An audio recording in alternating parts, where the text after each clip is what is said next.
No, it does. I mean, what function do they serve?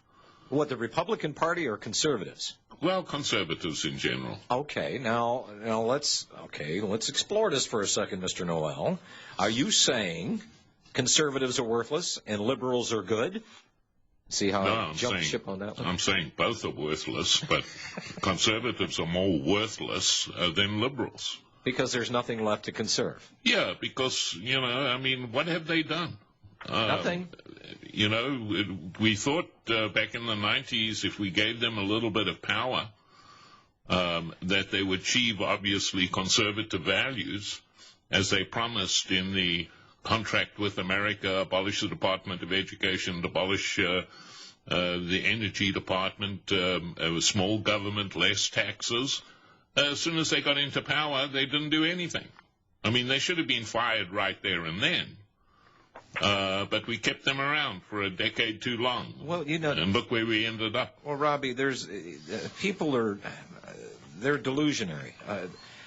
Going back, it cracks me up when I hear about the Reagan era of conservatism.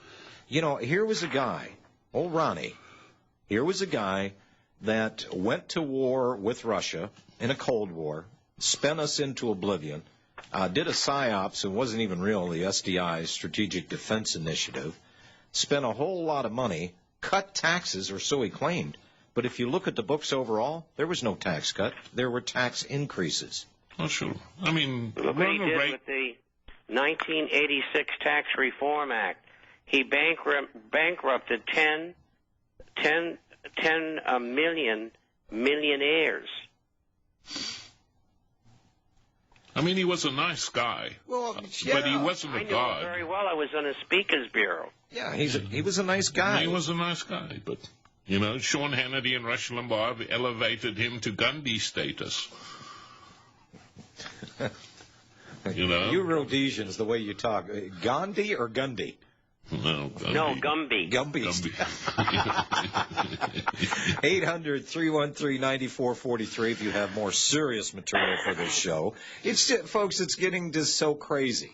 We have to bring a little levity to this because God knows there's not even gravity exists anymore, and we're levitating off of the planet. There is nothing that is solid anymore. We are living in la-la land. Black is white, white is black, and everything is popped inside out. I was talking to somebody earlier today, one of our advertisers, and he said, I got out the calculator. And he said, I was looking at the budget for this year. He says, it's coming close to $1 trillion. So he said, I broke that down. He said, the government every day needs $4 billion. So basically, to break this down second by second, the government almost needs to scare up $46,000 a second to float the wonderland that they're building right now. And that's a lot of people in this country don't even earn $46,000 in a year.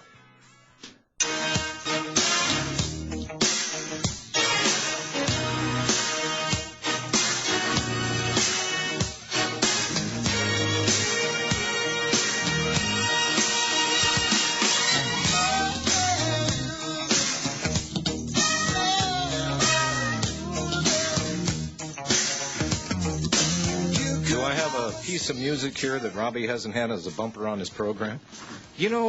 Bob, this guy, he's high maintenance. Every single week we have to put new bumper stuff in his show. I get a CD every week. Not every week. Maybe every 2 weeks. All right. Take the calls here in a second. General Motors, folks, is going to force about 1,200 underperforming dealerships to close as part of the automaker's restructuring plan. It involves eliminating more than 2,600 dealers by the end of the year. Lawyers are going to be happy with that one. I bet. Now, these dealers targeted for elimination will know by May 11th, according to GM dealers who watched a video conference today by GM executives. They're doing it by video. They're not showing up in person. The conference came a day after GM announced it would trim its U.S. dealer ranks by 42% by next year. And this is quicker and deeper cuts than, they got to make Obama happy. Obama is now deciding the future of General Motors. And now here's the deal. GM will shed about 500 dealerships by eliminating the Saab, Hummer, and Saturn brands. Saturn is gone. Pontiac is gone. And they expect 400 to 600 dealerships to terminate the franchises voluntarily based on struggling sales. Now, GM's move to eliminate 42% of dealerships' network will result in 137,330 employees losing their jobs and eliminate an estimated $1.7 billion in sales tax revenue for state and local governments. So, there it is. Now, the plan coincides, by the way, with a spate of dealerships going out of business on their own because they can't sell anything. The steep drop in demand for cars and trucks pushed nearly 300 dealers out of business in just the first 3 months of this year. So they're closing, and I'll bet you these are conservative numbers. Half of the GM dealerships will close in this country, and the other half won't be selling hardly anything at all. And it's kind of it's fascinating to me, guys, because I've been watching the Saturn brand now for a number of years. When it first came out, it looked like a kit car, but they had a different way of selling cars. They didn't have salesmen, okay, in their dealers. They had greeters and people that were knowledgeable about the product, and they didn't do the old squeeze of how much would you like your payments to be, and let me go check with the finance guy, and then all of a sudden they'd come up with this magic figure, and you'd be paying out the nose for more months than you should for a car in the first place. They did away with that trick, but I've been watching the Saturn brand, and I'll tell you, they were pretty impressive. The quality was there. The dealerships were all fairly new. Everybody was happy campers at Saturn, but Saturn no more. Here was one of the most efficient divisions of General Motors, but, there it goes. And for all you GTO owners, sell a wife before you have to sell your GTO. It might be worth something. Well, unless you get a carbon tax bill in the mail because it's a useless sled that General Motors made.